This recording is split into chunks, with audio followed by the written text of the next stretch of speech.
Sampai bila lagi aku nak tunggu, Bon? Ha? Sampai bila lagi aku nak tunggu kau bayar duit aku, Bon? Mu kata mu content creator. Ada YouTube, ada TikTok. Ha? Bila mu nak bayar duit aku? Man, sekarang ni Man, aku nak review kedai pun payah. Toket kedai susah nak bayar duit.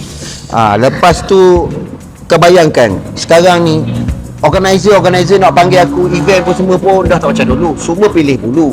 Lepas tu nak buat duit kat Facebook aku sekarang view jatuh. Kat TikTok apatah lagi macam anjing punya view.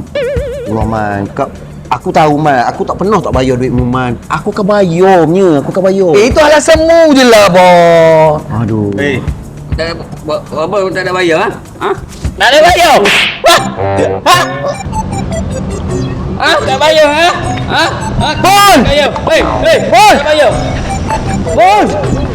Bon! Tak ada bayar, ha? Bon! Tak ada bayar. Ha? Bon! Ayi Nazri. Ya, saya tahu. Ayi follower. Ya, saya tahu, saya kenal. Bon. Ya. Bon. Ya. Bon buat apa sini, Bon? Sebenarnya Ayi, diorang ni datang minta hutang Ayi. Oh, ya ke? Saya tak cukup duit lagi. Oh, ya ke? Bon ingat tak Bon hutang Ayi dulu RM40? Saya hutang Ayi RM40? Lah Bon. Sebab Ayi nak pakai lah RM40 tu, Bon. Ayi nak beli barang lah, Bon.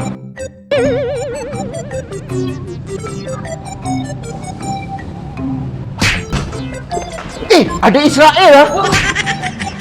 Bon! Tunggu! Bon! Tunggu!